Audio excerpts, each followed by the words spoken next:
Blaise, welcome to the show. I appreciate it, Cable. Thanks for having me. Yeah, man, my pleasure. My pleasure. So, where are you from originally?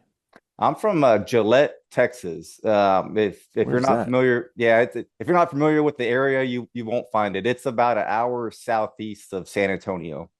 Okay. It's a dot on the map. Born and raised on some ranches out there.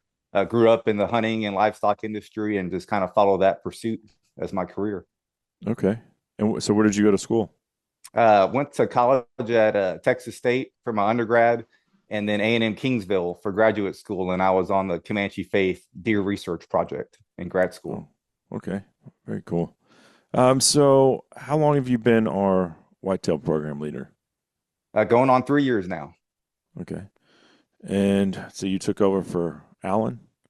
Yes, I took over for Alan when Mitch Lockwood, he was big game program director. He had retired, and then Alan moved up, and he gave me a phone call, and he highly encouraged I apply for the position, and here I am now. Right on. Um, so thanks for reaching out. We've got a lot to get into regarding some proposed regulatory changes in the four archery only counties of Grayson, Collin, where I live, Dallas, and Rockwall. Grayson, I think, implemented an archery only season back in the 90s.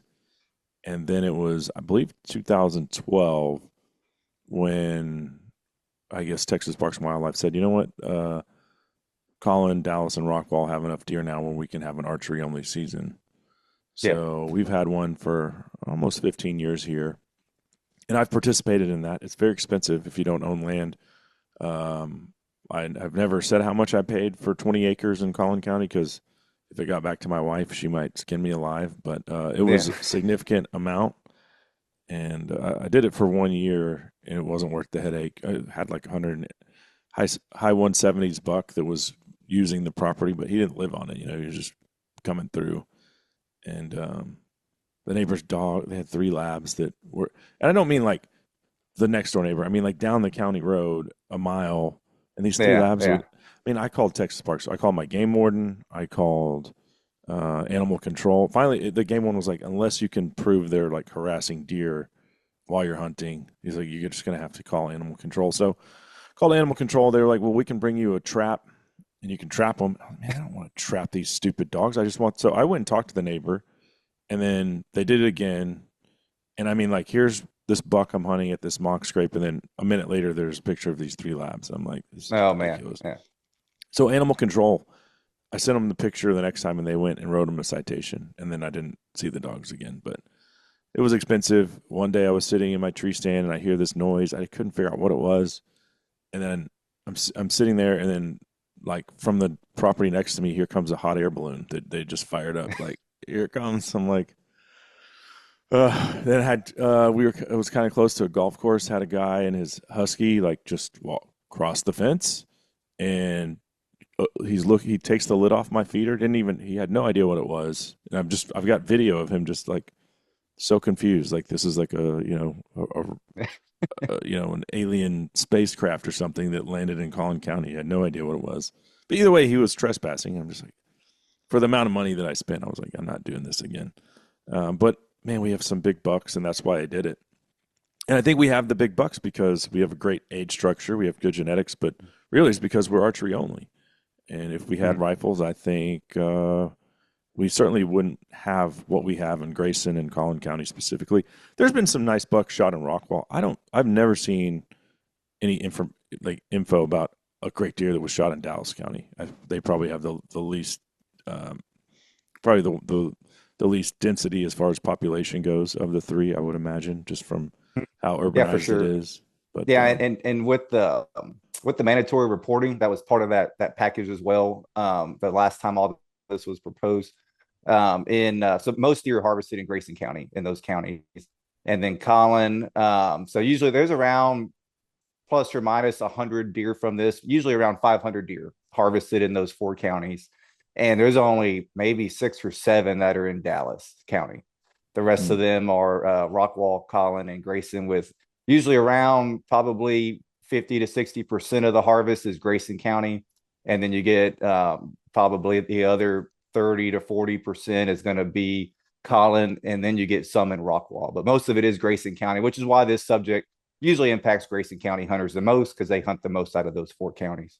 Mm-hmm. Well, so let's go back to 2022. This was before your time at the helm, but that's when Texas Parks and Wildlife proposed that these extremely urbanized archery only counties implement a gun season to coincide with the rest of Texas. And the reception wasn't received. I mean, didn't go over well with the hunters in Grayson and Collin. There was I don't know where they had the meeting in Grayson County. I wasn't able to attend it, but I was all over reporting on the topic at the time, and I know it was like 98% of the people there were opposed to the change. Yeah, and so in 2022, and really even before that, we had received usually it's petitions for rulemaking is what we call them, and it's when an official petition is actually written up, has a signature on it, has an address of them, and has justifications. Because we always have conversations with people on, hey, I think we need to do this or do that. That never really goes anywhere because it doesn't have a lot of scientific backing to it. But we occasionally do receive petition for rulemaking. So in 2022, we had technically in 2021 we had received the petition for rulemaking, which was from a landowner up there in Grayson County, and they do have a high fence property that is enrolled in the managed lands deer program. And that petition was to allow rifle hunting in those counties. And their reason was it's difficult to manage that population with archery only. And so that was that proposal. And as you mentioned, Cable, it really got a lot of public pushback. I mean, Grayson, they're very passionate about archery, archery only. And it shows, as you talked about, the buck age structure there is phenomenal, especially with how urbanized that county is. Like you had that scenario with the neighbor's dog, but at the same time, you have a 170-inch deer nearby. There's not Mm-hmm. many counties in Texas. You're going to get that type of problem because it's probably going to be overhunted being rifle in those counties. But with that being archery only counties, success rate tends to be lower compared to rifle or anything else. So the age structure is really strong in those counties. That petition ultimately was pulled from the commission meeting on its last time to be presented. And then we did receive another petition for rulemaking this past January. It was from those same landowners. This And is like essentially I think the Wellfelt family. I mean, it got out that there's a ranch, and then maybe they have friends in high places with Texas Parks and Wildlife, and they're trying to see if they can get this done. And so fast forward to today, and like, well, we were unsuccessful with that, so let's change our demands and see if we can get this implemented. Mm. Yeah, and much of it is you have to kind of like, yes, there's passionate bow hunter, but you have to come at it and look at it from their point of view. Is this proposal as presented in the petition and is what staff have decided to move forward with would only allow firearm use on properties that are both. They have to be high fence and they have to be enrolled in MLD. And you have to remember, we already issue them MLD tags. We already say, hey, here's 25 doe tags and here's 15 buck tags. We want you to harvest this many deer. It really doesn't matter how they do it. We want them to get that number of deer harvested. And with this proposal being high fenced only, there's really no impact to the bow hunting culture there. And it's not, if you have a low fence place next door that you may hunt on, they're not hunting those deer. They're hunting those deer that are just present on their high fence place. So that's the approach we wanted to take with this one to hopefully just kind of solve this issue and get it past us, because it was the same petitioners and they've been active in that realm. Is we don't expect them to, there's really no other petition that could be more specific than this one. So we're hoping it'll get through, help these guys out, but yet it does not impact 99.9% of deer hunters in Grayson County. And really with this petition, there's been different aspects brought up over why firearm use shouldn't be there in Grayson County. And some of it that there's value in the concern, such as if you allowed it countywide, it changes the age structure of the bucks. There's definitely potential in that, but this isn't countywide. This is just for those high fence places. And then there's been some discussion about just safety concerns, but you have to remember in Grayson County, you can already discharge a firearm for feral pigs, coyotes, exotics, recreational shooting, as long as as long as you follow the county regulations on minimum acreage to discharge a firearm. So that's not really an issue. And What then is it in Grayson County? 10 acres? it's either 10 or 15. So it's up to the county if they want to enforce that. So the Parks and Wildlife doesn't enforce that. It's actually a county ordinance that counties can choose to apply for. I was dove hunting in Collin County September on a Sunday, and I mean, we were just starting to wear them out. I had my son, a buddy, his son, another buddy off of my son's soccer team, and then his dad. And here comes it was the Plano Police Department, and they're like, the guy rolls up with an AR drawn, drives into our field. Just dove He's hunting. like, you can't dove hunt here. I'm like, yeah, we can. It's 10 acres and I have permission. And he's like, no, you can't dove hunt. He's like, I'm not a hunter, but I know you can't dove hunt here. Another guy rolls up in a Tahoe, and he gets out and kind of, this guy, the first guy was all wound up because we all had guns, and he's like, you better put your lab on a leash. I don't want that dog near me. I'm like, it's a lab, dude. Like, where did you come? Who are you? Why are you afraid of a lab? And the other police officer was like, yeah, dude, they can hunt here. It's like 10 acres. Like, they can definitely hunt here. And he's like, well, all these people at this, I don't want to give up my spot, but it's a pretty popular grocery store. And they were like, we got a lot of calls. People were alarmed. Like, they heard gunfire. And, we don't want the disturbance. And I was like, well, great. I don't care. Like, I'm not breaking the law. Yeah. And he was like, well, you need to have written permission. And I was like, well, I don't have like written permission from. Anyway, he made us stop hunting and gave me a case number and all this other stuff. And then, I had to go track down, which I had met the farmer like 10 years before that. And, I'd see him like, a couple times since then. But he just was like, I don't care, man. As long as because I asked him, he was like, yeah, you can hunt here. Just pick up your shells, leave it better than you found it. He's like, absolutely.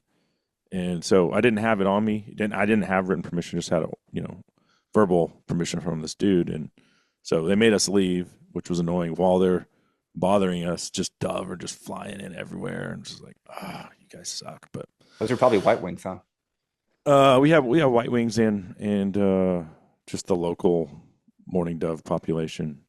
Yeah. And what's kind of unique is you get areas like that where they don't want people there shooting by their houses. But then you get areas like Hondo, for instance, and it's a culture there. They want you to go there because it's good for business. It's good for their small economy and all that stuff.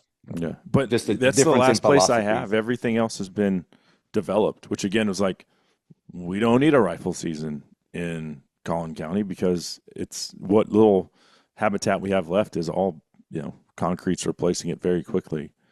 Yeah, can't and stop that's one of progress. you can't stop it no matter how hard you try that, especially those counties up there just north of the Metroplex. It's going to be fragmented more and more. I mean, we're seeing it in like Bexar County, Travis County, and those counties where there you can hunt with a rifle there, and it's rare they even have issues with that. But just up there with it being bow hunting and people being used to that, with this proposal, it high fences only, and those high fences now that are that qualify for this potential rifle use if it were to pass, they're large enough already. It's not like they're 11 acres or something like that. Now, but what would you say to the idea that it comes across as pretty pompous to high fence your property in an archery only county and then expect to get to play by different rules than everybody else? Like, you knew the rule when you high fenced it. Yeah, it's one of those things. So either, and I'm not sure why they would have high fenced it. I can't go back in time, and it was before my time in this position. So they may have done it just to do it and thinking they can handle it with bow hunting only. And with bow hunting, you can harvest some deer bow hunting, but it gets extremely difficult when you try to harvest 30, 40 deer by archery only. And it's at that point, you're hunting technically, but you're hunting for management, not really recreation. At that point, you're working at it. So it either they knew about it and it just kind of snowballed and they weren't able to keep up, Or in some cases, if they signed up in MLD, they may have been under the assumption, hey, it's this long season, it allows rifle use, thinking they could potentially use rifles, and then ultimately they weren't able to because I would be that hard pressed county to believe that regulation. they Yeah. were that ignorant to the law when Hmm. you make a decision to high fence your property.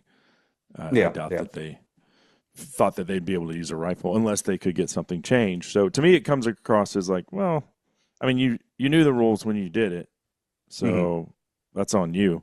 Um, but what my concern would be, well, now this would encourage, and I think the bow hunter in these counties would be like, well, this will encourage other people to high fence their property, and then that sucks for the free range herd because you're taking more land out of circulation, more habitat out of circulation. I mean, that's what you're doing Hmm. because now no, if someone else high fences it, well, boom, we just lost 400 more acres of habitat. Yes, that's their private property, but those deer can come and go as they please onto other properties, Hmm. and I think that would be certainly a concern for the average bow hunter in those counties. Yeah, okay. Well, I mean, it's certainly a fair argument to say that, but if that many people were willing to spend 50 to 60 grand a mile to fence, that those people would have been very supportive of the 2022 proposal. And we simply did not see that because they would rather have it just had it passed without having to put up a high fence. But we didn't see that. And so far the comments we've had compared to last time, I mean, obviously the bow hunters really don't support it, but we've had more support for this proposal because ultimately it's very narrow in scope. It doesn't impact them. And then when they kind of think about, well, if someone would have spent that money to high fence it just to rifle hunt, we would have seen that support in 2022. And that support was not there. Mm-hmm. Are any of these four ranches selling hunts? I'm not aware if they are. So most ranches that are, even though they're high fence, most high fence ranches actually do not sell hunts. It's just a smaller percentage. I'm not aware of these four, and I'm certain two of them do not because they told me they do not. But the other two, I'm not sure if they do or not. No, I mean not that it matters. I mean it's your Yeah. land. If it's private property rights, you have a right to make an income off of it if you want to. But again, going back to you knew the rules when you did it, so um, but you can't change history. So, listener Philip Glass wants to know why we even have any regulations at all for whitetail on high fence places.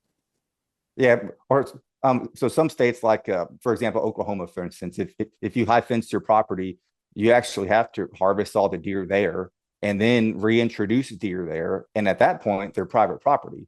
Texas is unlike that. So white-tailed deer, whether they're in a fence, in a breeder pen, or a free range setting, they're technically the state of Texas's deer, which is not the government's deer; it's the people of Texas. When we say that, it's But are just they really if they're high fenced? yeah, so it's the public's deer, but they are contained in that high fence. So because of that, that's why they But you still have killed to off follow your game herd, and laws. a lot of Texas ranches do the same thing. I've hunted on many of them where, yeah, you want to wipe out the native genetics because you want to bring in superior genetics, and that doesn't mean like more hardy deer. Usually, they're not as hardy at Mhm, all, but it just means bigger racks. mhm. The superior genetics. Yeah, Uh, yeah. so at that point, I mean, they're not getting out of the high fence. So why they aren't private property and treated as livestock? Because that's basically what they are at that point. That's always been something that I'm just scratch my head. Yeah, it's certainly one of those topics. And when we visit with other states that they don't have the high fencing and stuff, they kind of scratch their heads and ask similar questions to that cable on like, well, how can y'all even regulate that? Well, I mean, because it's still and it's in state statute. It's a public resource. We have to manage it, issue bag limits and season dates for it, and they still have to follow that. It's more of an access issue than who the deer belong to. It's okay, these deer only have access to this property although they technically belong to the state, it's not accessible by the state. Mm-hmm. I would say that I've done hundreds of interviews with folks like yourself. This is our first conversation, but uh, program leaders from Dove to Dave Morrison, waterfowl, Alan when he was in your position, Mm-hmm. Jason Harden, Mitch Lockwood, and the list goes on and on. Robin Rikers, who was our fisheries director. I mean, literally, there's hundreds of them on my website. But I think public trust is probably is for as long as I've been doing this, probably an all-time low for Texas Parks and Wildlife. Some of it has to do with CWD landowners, and I was at the commission meeting in 2022, and there was a guy there. He was crying because he was like, "I had to kill my entire herd because of this CWD thing." So I don't know. Between that and this whole mountain lion saga from the last 4 years, which we're seeing again, people will be at the commission meeting this week to speak out against it. But it seems like TPWD is shifting in a direction where money and influence, and I'm not talking about people like you, I'm talking about the commissioners are, and I know you can't talk bad about them, but I can. Like, I don't think the public trusts what's going on in people that are above your pay grade, or I guess calling the shots anyway. So, just trying to set the record straight. I don't think things are in the public eye. They don't look very good for Texas Parks and Wildlife right now. So we implement a proposal like this. Like, how does that try to shift that narrative of diminishing public trust?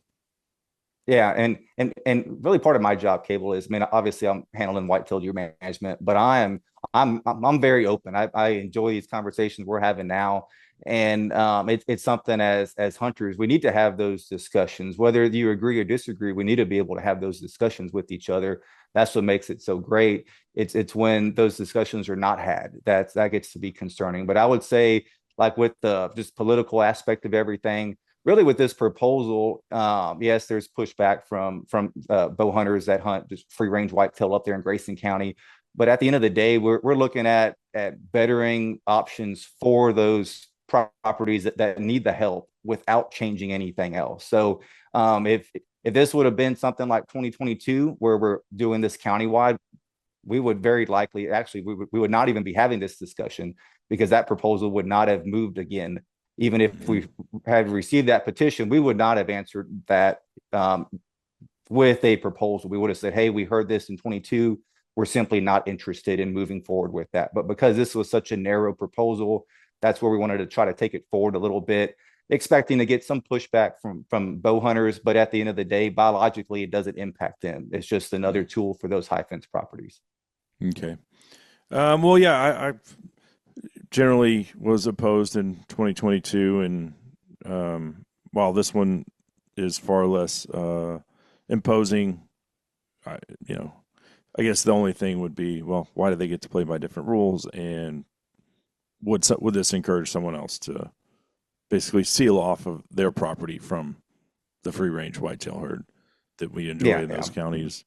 But other than that, yeah, I mean, it does make a little bit of sense, and I still struggle with, hey, folks having different rules to play by, but I don't know. I'll let the listener decide how they feel about it. Shifting gears a little bit, what about, and a lot of the mistrust comes from CWD, which you're the head of our whitetail program. What do you think of CWD? Because I keep trying to find information or demonstrative proof that CWD is wiping out deer herds, and I'm like, I don't know where that information is. Yeah, and so in Texas, especially in the free ranging population, we have not seen that, which has been great. It's tough to pinpoint exactly what it is, but for example, Medina County, they're kind of by Hondo. There's a section there of Medina and Uvalde counties that they had a free range detection in 2015, and it has not been this big spread there. We'll get 1 or 2 detections every other year in the free range population there. But on the other end, you look in the Waco Mountains out towards El Paso and that area in mule deer, there's numerous detections every year. And it's gotten to the point there that there's urban deer in El Paso that there's footage, whether it's biologists or the game warden's body cam, and those mule deer, it's in somebody's yard, and it's got that classic sawhorse stance, and you can count its ribs. Or there's some footage, it's laying on a lady's porch and it can't even pick its head up. and it's showing basically every possible symptom of CWD. And ultimately they're euthanized, but they're probably just days from dying from CWD in that case. And they come back positive. And so that's really two different areas that with two totally different outcomes from CWD. We have Medina County where it's been in the whitetail. It's not real prevalent there. So compared to that area there in El Paso, where it's more prevalent than that. And we've also had some free range detections up in the Panhandle. And what the department used to do, which a lot of states, so we have these statewide meetings, the Southeast Cervid Working Group, which is basically all the deer leaders from the Southeast states, and we talk about what are we doing with CWD and what have we learned from it. So initially, what the department would do would be to put up a zone, and you had mandatory check stations, mandatory carcass movement restrictions. You had to quarter the animal, and it got to the point to where we could not keep up with the zones, and the hunting public did not appreciate the zones. They not it put this negative connotation on their property. Hey, you're in a zone, and that's a bad thing. Well, not necessarily. So we eventually decided, hey, let's take the one management practice that has potential to change something, which was carcass movement restrictions. So we did have the positives in Valverde County in Del Rio. That was essentially the result of carcass movement. There was issues there with some taxidermy issues in which a positive deer was brought there, and ultimately more positive deer popped up because of those improper disposal techniques there for that property. So 2 years ago, we adopted statewide carcass disposal requirements, which is basically we took that one rule that made sense in a zone, applied it statewide, and also gave more flexibility to hunters. So now you can, if you harvest the deer cable, you can go, you used to only be able to quarter it. Now you can actually debone that carcass if you choose to do so, and take that meat with you and basically leave those parts that may have prions. So we don't know if the deer is positive or not positive unless you test it. So whether or not you tested it, just leave those unused parts at the property, take the meat back home with you. Or if you happen to take the carcass back with you, we just ask that you dispose of those parts in a landfill. What we don't want somebody to do would be an example of what happened there in Del Rio. You take the carcass home, quarter it, you just chunk it in your backyard. And now you potentially spread CWD, although we don't know if it's positive or not.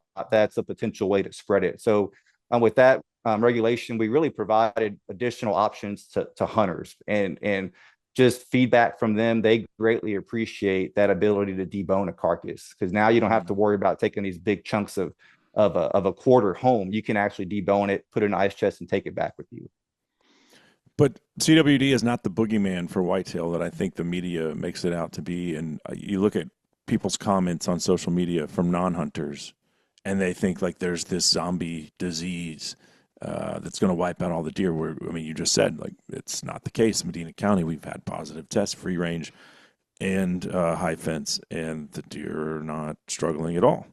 You look at places like Wisconsin; they're like increasing deer tags in certain CWD positive zones, not where the wolves have wiped all the deer out, but in urban areas where there's just the deer, there's too many. Yet they have CWD positive confirmations year after year, and so you know that it's prevalent within the herd. But I have never seen like those mule deer you were talking about. I've never seen one displaying symptoms, and I think a lot of folks realize hey, some of these deer just die of old age before CWD ever kills them. Now you look at a deer that has EHD, like that kills them pretty quick, and they look pretty bad. It goes downhill quickly. So I think I speak for the general Texas hunting public. Like, why are we not investing grant money and research dollars and time and energy into studying EHD instead of what I think is just a fake boogeyman in CWD? Mm-hmm. Yeah, and some of that, it just the two different aspects of how those diseases work. So EHD tends to be temporary. When you get those smaller water bodies, especially drought conditions, they start to shrink down, and those biting midges start to populate there. That's how you end up getting EHD. But then once that issue goes away, the outbreak ends. With CWD, for instance, so there's been, I mean, obviously in the free range whitetail population, we haven't really had many impacts in Texas, but there have been some breeding facilities that did not take any action, such as reducing the deer in the pen with the positive deer. A lot of breeders will try to euthanize those deer, test them, and hopefully they come back not detected, and kind of squish it there. What has happened with some facilities is they do not do that immediate action, and that disease festers and festers and festers. And what happens is you end up getting a pretty good size outbreak in some of those. I mean, it's such a weird disease that there's positive breeding facilities that have had positives in them for a couple of years and have not had any more positive detections. On the other hand, there's other breeding facilities, they start off with one positive and ultimately had, there's an example in Hunt County where they had hundreds of deer actually die from CWD, and test them, came back, and those came back positive, and then ultimately ended up in that single facility having over 400 positive deer. Mm-hmm. But it's really two extreme examples, and there's so much there's more we don't know about the disease than what we know. So I mean, it's always evolving as far as different diagnostic techniques, such as RT Quick, which is amplification tests where you can use live tissue. You don't have to euthanize the animal to test. And Texas is really leading the I guess is leading the way on deer management, because other states are now looking, well, what's Texas been doing? Because they haven't done, so we have not done targeted removals. We don't have a ban on baiting. And we're not doing those things. We want hunters to go out there and hunt deer. That's how that's how you manage any deer herd, whether you're managing disease or you're not managing disease. We have to have hunters out there to hunt, and we don't want to do anything to discourage that. And as far as population decline, so obviously we haven't seen anything. Depending on what literature you look at, you can interpret it different ways, from like Wisconsin, Mississippi, Tennessee, some of those states with more outbreaks.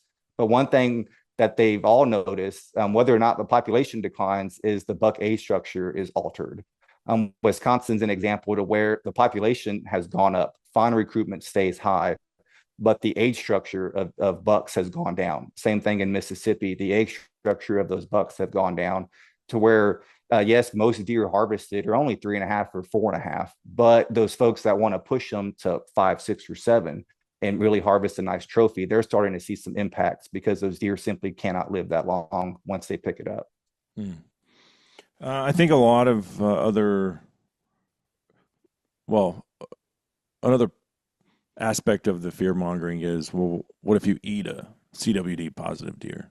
Well, yeah, it hasn't been shown to do anything. How many hundreds of thousands of hunters have eaten them, right? And we're all fine. It's never once jumped from cervid to human. Yeah. So yeah. And that's like that is just complete propaganda. yeah, Which yeah. And the anti-hunting community uses, right? I mean, so and for that, we always tell people, if you harvest a deer that looks sick, you don't have to eat it. So we have, there's waste to game laws we have to follow. But if the animal is sick, you don't have to eat it. There's nothing against that. So we don't encourage people to eat any sick animal. I mean, whether it's CWD or EHD or just an infected wound and it's got secondary infections on it, I mean, you don't have to eat that. Personally, I wouldn't eat it if I knew it had some sickness to it. I mean, I've shot plenty of ducks that have rice breast, and I'm not eating those. Yeah, if you could see a parasite in the animal, like, not interested. Yeah, and you know, and really for deer, so people always ask, well, like, how do we do this? How do we manage? At the end of the day, this good deer management is good disease management. It doesn't matter what disease it is. It's just good deer management where you do proper habitat practices. You don't want to be overpopulated. You want to make sure you harvest enough does, keep the sex ratio in check, and things like that. That's just good practice, and and at the same time, it's good disease management for any disease. One other thing we all need to be aware of is, and I've seen it on social media over the last couple of weeks, is because I guess there was a positive detection in Wyoming's largest elk herd like last week. And now I'm seeing even outlets like Meat Eater, and shame on them for sharing this garbage, but, well, could more wolves and more mountain lions be the key to controlling CWD? Like, oh, great, we need more predators on the landscape instead of, we've been fighting like hell since 94 to have the right to manage wolves. And I'm not saying eradicate them. I'm saying manage them. And this is a great excuse for the activists to dump more predators on the landscape. And so that's like a shift I've seen very recently. Hey, this is great from their perspective, these elk have CWD. Let's get more wolves in there. Yeah, it really, I mean, with anything, it's trying to keep the population within carrying capacity. And in Texas, we do a good enough job as hunters doing that. So luckily, if other states have issues, I mean, I encourage people, hey, you have a buck tag for whatever species, maybe utilize whatever species, a female tag, a doe or cow, something like that. Because in most states, the buck harvest is greater than the doe harvest. So you always get this population increase through time because of that. So it's just encouraging hunters, and this is coming from me, not representing other states, but just encouraging hunters to play that part and play that role on just making sure that population stays where it needs to be. Okay, shifting gears again, we've got one other bullet point here, which is pretty scary when you realize that this New World screwworm is inching closer and closer to our South Texas border. What's the big deal? First of all, biologically, what impact could this have on our whitetail herd? And obviously, cattle's extremely important too. And then, how did we combat this? Because this isn't the first time this has been a threat. So we have had a history. I think it might even be the 50s or 60s, where we dumped all these millions of flies, sterile flies, in an attempt to try to thwart this screwworm from encroaching on our southern border. But I think it's a real threat right now. You've been in a bunch of meetings recently. Last week you were in one. I think you have another one or had another one coming up. So give us the latest on that threat, because that one to me is that one's a lot worse than CWD. Yeah, and it's something that's definitely been taking up a lot of our time, just meetings and response efforts and what that looks like. So, as you mentioned, Cable, back in the 60s was when it was eradicated from Texas. But before that, it was. So we did have it in Texas in the 60s. Yes, yeah, and we actually had it in probably about the bottom third of the U.S. So all the southeast states had it, Texas had it, New Mexico had it, Arizona, all those states had it. Really, anything that has those warmer climates in the summer. Hypothetically speaking, it could go almost all the way up to the Dakotas. Naturally, the fly doesn't move that far, but through livestock or wildlife transportation, it could potentially go that far. And it's still habitable conditions for them. So for the folks that don't know what a New World screwworm is, I mean, that would just be just a terrible blow to our ranching industry in Texas if we couldn't transport cattle. Yeah, and I'll touch on that in a bit, Cable, just the continuity of business with everything. But so it's a species of parasitic fly that the adult females, once they're bred to a male, they'll look for any open wound on any warm-blooded animal, humans, dogs, cats, livestock, wildlife species. Really not a lot of birds except for turkeys. They can be impacted because they tend to be on the ground a lot more, and species like that. But they look for any open wound. It could be as small as a tick bite. It could be the navel on fawns right after they're born. It could be the reproductive area after does give birth because it's exposed for a little bit. It could be wounds on bucks from sparring during the rut in that head and neck area. And really anything that is an open wound. What about when they shed their velvet? Yeah. That's another one too. That's essentially an open wound on top of them. And those adult females look for that wound. They'll lay their eggs on there, and those eggs hatch into screwworm larvae, which have a screw-like appearance to them. And they actually screw into the wound, consuming living tissue as they do so, which makes the wound bigger, which causes more flies to land there. And yeah, we're like don't pull it up now, but if anybody wanted to Google pictures, you pull up some Google images on that, and it'll ruin your lunch for sure.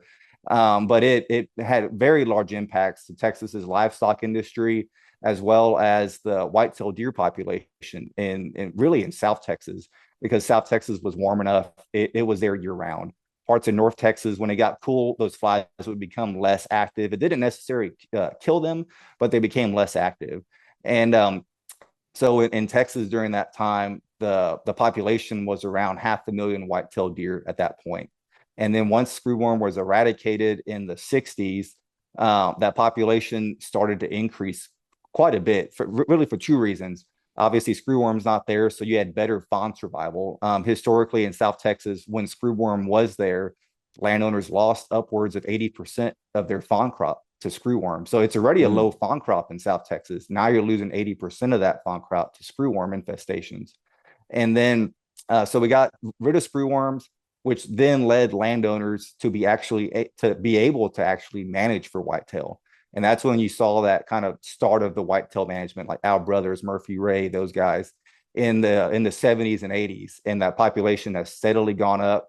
2025 estimates were at 5.6 million whitetail in the state.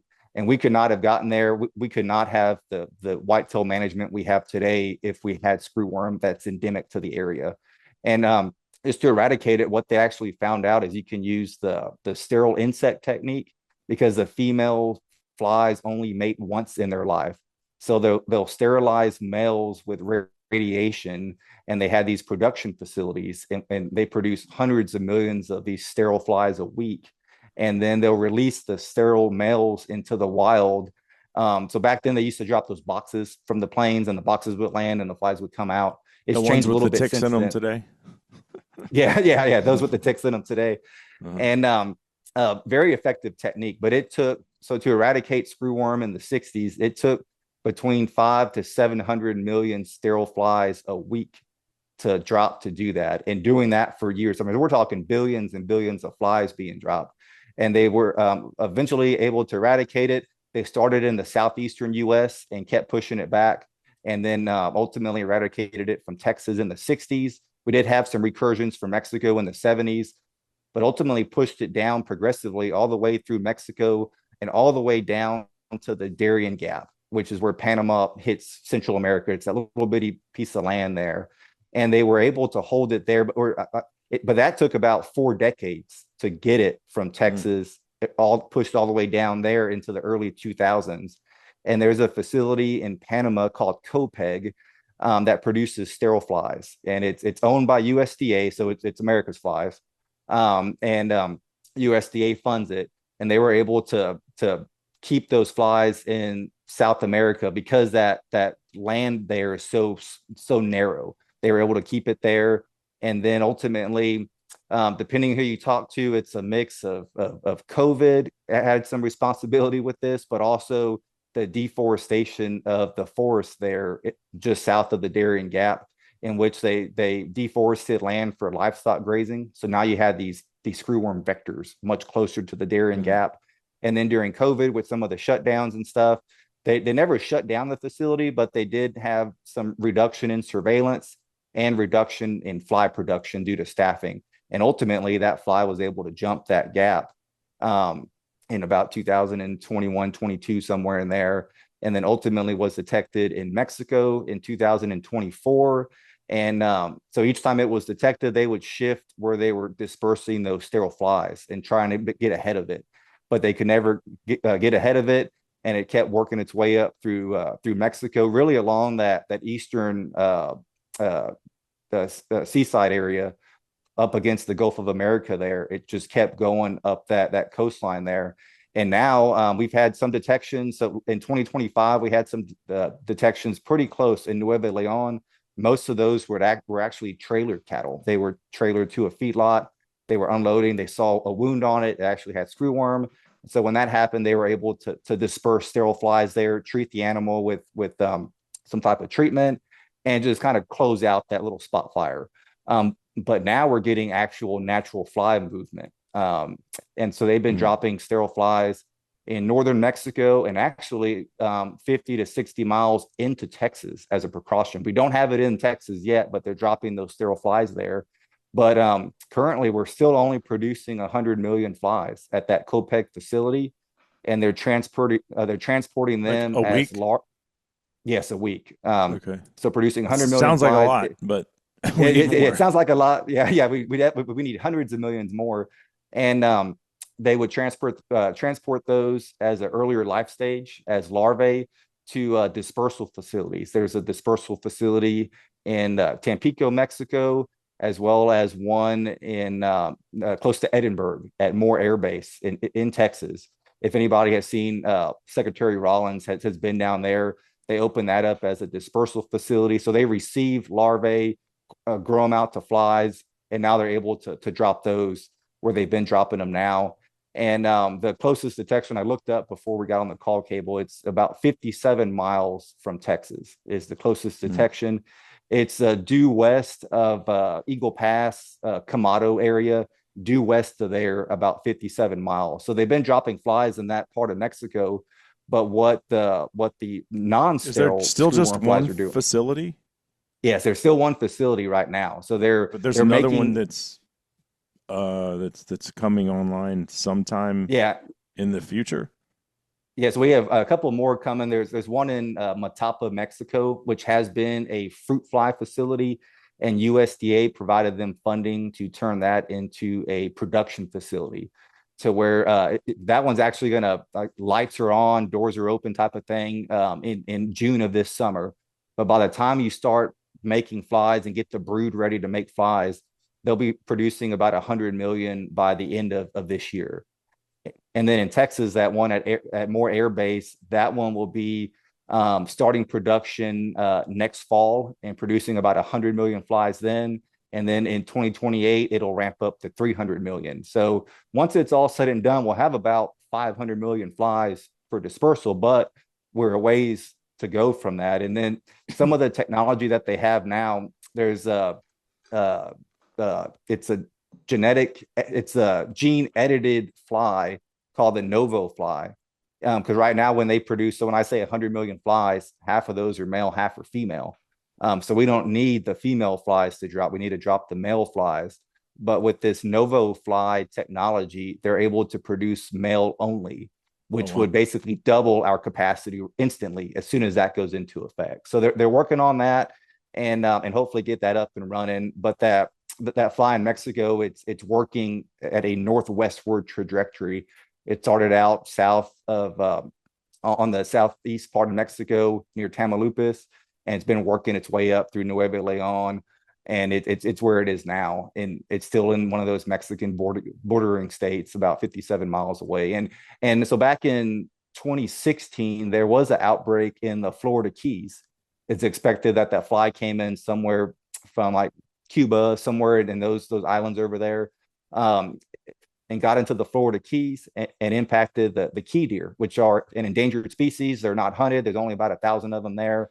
And it happened in October of 2016, which is the rut in those Florida key deer. So most of their mortalities were in bucks. They lost about 140 bucks to screwworm during that. So I mean, we're talking 14% of an endangered Mhm. species population in basically a month. But because it was October, which is during the rut, it did impact bucks the most because they were fighting during the rut. So most of the wounds on those animals were in the head and the neck region. And same thing, you can Google some of those pictures, and man, I'm talking a softball or football size wound on these Ugh. animals, which ultimately leads to death. And just visiting with some folks that were around in the 50s and 60s that had to treat this on their livestock and things like that. The number one thing that they tell us is the smell of it is just terrible, because it's a living animal with flesh being consumed, and it's this really rotten and just awful smell coming from those animals. So it's very, very devastating. It's been at the forefront of basically our focus for about the last year and a half, has been what's the response going to look like. So it's both us and Texas Animal Health Commission. They handle the livestock side, we handle the wildlife side. So how do the South American, Central America countries deal with this? Yeah, so for them, it's mostly livestock is what they're managing. And so when you look back in like the 40s and 50s, when we had screwworm in Texas, back then we had a lot more cowboys at the same time. So they essentially, what they do there is they are gathering cattle, if not weekly, every 2 weeks, and to treat them, look for wounds. When it's calving season, that they're going out in the pasture, roping newborn calves. They'll spray that wound to treat it, as well as give them a shot of ivermectin. Some examples of some different things they do is they tend not to do any practices that would cause a wound, such as castration and ear notching.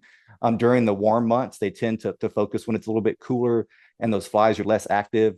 Another example example is when they ear tag cattle, they don't punch the ear tag in. They actually punch a hole in the ear, treat the wound, but don't tag it. And then once that wound heals, then they punch the plastic ear tag through it, because otherwise that tag just irritates the wound and it never heals. And that's a very common spot for screwworms to infest. Okay. So give us your prediction.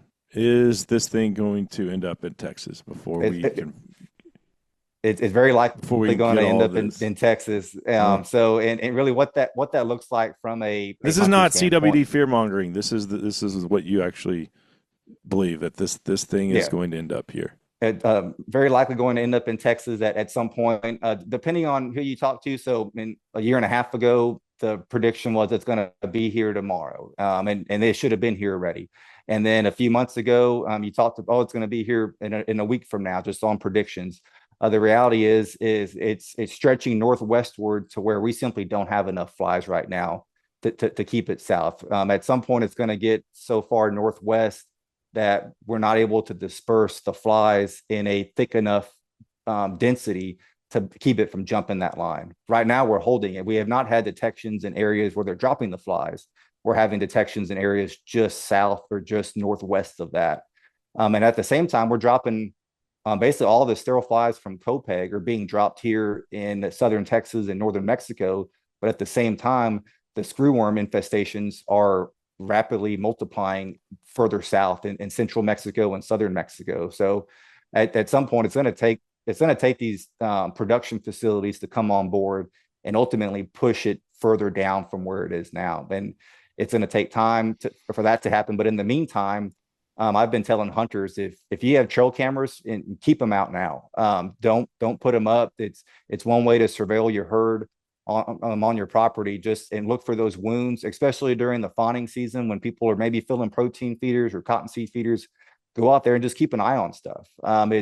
It's one thing to be an absentee landowner and not really pay attention. It's another thing, you're absentee, but there's new technology to be paying attention to this stuff, such as cellular trail cameras and things like that. Okay, so it will end up here. We've just got to get more flies in circulation. And to push it back. And usually south. To push it back south. And whenever that fly pops up in a new area, it's kind of like a spot fire.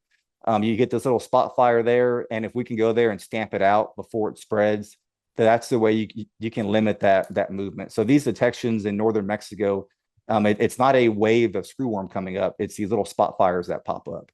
And just trying to stamp those out before it becomes a problem is the best way to protect property from this. And so, like we said, though, if this got into our cattle industry, that would be pretty devastating. Yeah. So from a livestock standpoint, the number one goal to have is a continuity of business. So just because you have screwworm on your property, or you may be in this infestation area, to still have the ability for them to do business. And what that's going to involve is those animals have to be treated, they have to be inspected, and have paperwork saying that they've been treated. That way you can move cattle outside of that zone, because what people don't want to do is to say, well, I don't want cattle because they're coming from that area. What people really need to do is, hey, like here's the paperwork, these cattle are good. So that way we still have business for the livestock industry, and same thing for the wildlife industry as well. Whether it's exotics, people are net gunning nilgai down in south and moving them, or the deer breeding industry, they're still able to have that continuity of business. It's just those animals will have to be inspected and treated prior to movement. Okay. Well, so this is one to monitor. I know that you will be continuing to do so. Like you said, it's taking up a lot of your resources currently. So, we appreciate everything that you guys and our Texas Department of Agriculture, they're obviously working closely with you. Are they in these meetings that you're attending to? Yeah, so these meetings are in USDA, Texas Department of Ag, Texas Animal Health Commission, and Parks and Wildlife. So Governor Abbott has brain trust of everybody. Yeah, it's basically the ag and wildlife industry. So Governor Abbott has appointed, basically it's Animal Health Commission's response, and then we're partners in that response. and USDA will also be involved in that. Then there's numerous meetings. So we have some of these internal department meetings, but then we also have meetings with stakeholder groups such as Texas and Southwestern Cattle Raisers Association, Texas Farm Bureau, Exotic Wildlife Association, Texas Wildlife Association, Texas Deer Association. All of these folks that somehow have a finger in the game are involved in these meetings. Okay. Well, good stuff on that front. All things considered, we're trying to, like you said, keep tabs on it, put out these little fires before they become something big and bad, and nobody wants to see that. One other question, and this was from a deer hunter in East Texas, and I don't whitetail hunt in East Texas currently, but I guess maybe his observation is population density is low in some areas. Does your department ever discuss lowering the buck harvest to $1? And many of those, some of them might be already $1. I don't. My county I hunt in Northwest Texas, and Collin County is a $1 county. So his question was, could we see a shift towards that to help the population, or to increase buck density, or maybe do away with the spike tag? Yeah, so much of it is just based on the population within each deer management unit. So we have the state is broken up into 44 deer management units, which are portions of counties. Usually it's 5 to 6 counties as a single deer management unit, but it's not the entire county. Like, for instance, those counties along I-35, the west side of that interstate is Edwards Plateau. The east side is more Blackland Prairie. So totally different deer populations, although it's in a single county. So from a management standpoint, we manage at that level, not at the county level. And whether it's a doe population, buck population, we look at the sex ratio, fawn recruitment. We also look at what has harvest been. And then our staff also collect age and antler data from about 17,000 deer a year. And we look at the age structure of harvested animals. And one key thing we look there is the percent of the harvest that are bucks 4.5 and older. And we also look at the percent of harvest of bucks that are 3.5 and older. So for instance, the antler restrictions, those are typically implemented in counties where the buck harvest of, or where the percent harvest of bucks that are 2.5 and younger exceeds 60%. So that means there's a lot of deer being harvested young. That's typically where those the antler restrictions come into play.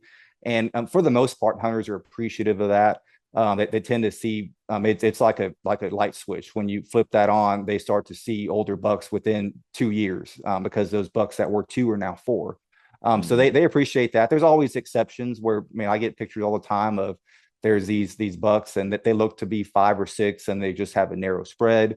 But from a genetic standpoint, it's not going to impact anything because it's free range breeding, that it's not going to produce narrow antlered offspring because there's also a doe somewhere that contributes half the antler traits. Right. But going from like a 2 to 1 county, much of it just depends on that deer management unit. And usually what happens is there's a case such as this gentleman's case where he may not be seeing that many bucks or that many older age class bucks, but there's other landowners that need to have that ability to harvest another buck. So it's not a one. We're trying to do one size fits all, but it never works like that. But from a harvest standpoint, same thing with doe harvest on counties that, whether it's a 5 deer county like Edwards Plateau, or in South Central Texas and East Texas, where we have doe days, and it's a bag limit of 2 does throughout the whole season. It's not forcing people to go out there and shoot 2 does, but if you have a lot of deer, you can go shoot up to 2 does. Same thing for bucks. If people are not seeing those older age class bucks, you don't have to go out there and harvest that spike or harvest that other buck. But in cases where there's higher populations, which it's not a constant density, you have these pockets of deer density.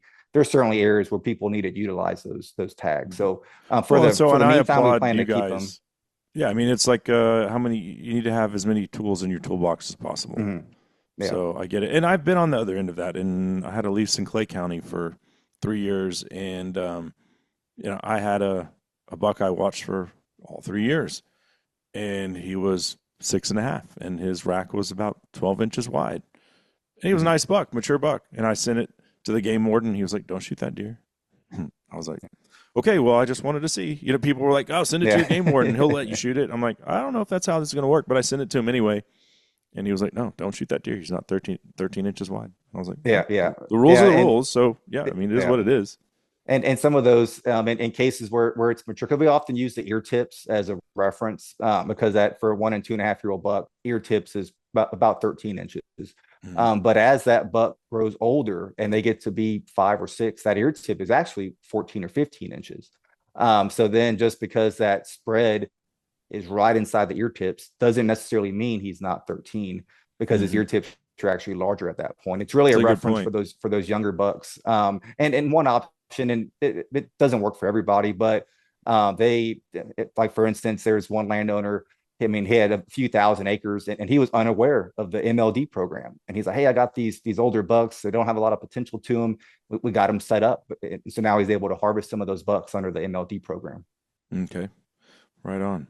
Well, Blaise, I appreciate you, and I want to be clear that you reached out, and so I appreciate you wanting to come on and have this conversation because I have been harder on Texas Parks and Wildlife, I'd say, over the past few months than previously in my career, anyway. And I feel like again that's just accountability from the top down, not so much what our program leaders, biologists, game wardens, fish hatcheries, folks, all doing a wonderful job. I just there, there's a playbook how wildlife agencies shift their focus, and you can just look to California, Colorado, Washington State, and that there's the playbook. And it starts with the commissioners, so they're the ones that need to be held accountable. I know you can't come on here and bash them, so I'll do that for everybody because I don't think they're doing us any favors right now, and I don't want to see our rich Texas hunting tradition and culture shift into something that 10 years from now we don't recognize. So Mhm. anyway, I appreciate your transparency. Thanks for coming on and answering some fair but probably tough questions. And I look forward to our next visit somewhere on down the road. Yep, Cable. I appreciate it. I mean, like what I mentioned earlier. I mean, feel free to reach out. You ever want to chat about something? I'm an open book. I do several of these with different folks. So I mean, I love to talk about deer management. That's my job. That's my background. Mhm. So I appreciate the opportunity. Oh, last question. So, doing this for a living as a whitetail deer biologist, does that ever take any of the shine off of whitetail season? Do you still enjoy hunting them just as much as ever? Yeah, or I still enjoy hunting them. It's just now you're like this whole regulation side of things. It's something like at least myself and all the friends I know, and as well as the other program leaders, we got into this field because we're passionate hunters. We love to Mm-hmm. hunt and fish. A lot of us are also private landowners, and we have property to go hunt on. Some may not. Some go on public land and hunt. So just having this appreciation of the resources, what led us to this career path. But at the end of the day, there's definitely things that you're like, man, like, why the heck did I get into this job with all Mm-hmm. this political stuff going on? But at the same time, that bigger picture at the end, it's the resource. It's to see hunters, especially those youth hunters, have that successful harvest. That's what really makes my day. I still find time to hunt between some family land and other properties. The Korzekwa household tends to shoot about 10 to 12 deer a year. So we love to hunt, love to turkey hunt as well. I have a 9-year-old son. He loves to hunt. So, and he's starting to get some mounts on the wall too. So that's starting to fill up some Nice. wall space. Yeah. Well, and I love to hear that and I would expect this in Texas, but I think other states we've seen certainly since I've been doing this a shift in folks pursuing wildlife management degrees, and a lot of them are not hunters, and Mhm. and that is problematic if we have an entire uh, career, uh, whatever you want to call it, like career path, and the pursuit of that degree is now from coming from a different mindset from someone that doesn't understand the role hunting plays in it. Well, that's pretty scary. So just like yourself, we had on Jason Harden recently, and he was Mhm. way ahead of me. He'd already killed 3 turkeys, and we were like 2 Oh, weeks into wow. the Yeah. season. And you can only kill 4. So I was like, Mhm. all right, this is my kind of guy. So Yeah. we love to hear that, and I wouldn't expect anything different in Texas. So appreciate it, man. And yeah, look forward to our next conversation. Good luck. I understand you're headed off to Rockport to go fishing. Yeah, we're headed there. So each year we go that Tuesday after Memorial Day. We try to avoid the weekend of Memorial Day because it's a crazy house down there. So we'll be headed down there for some much needed vacation time with the family. Awesome, man. Well, appreciate it. Have a good trip. Same to you, Cable. Thanks. All right. Take care.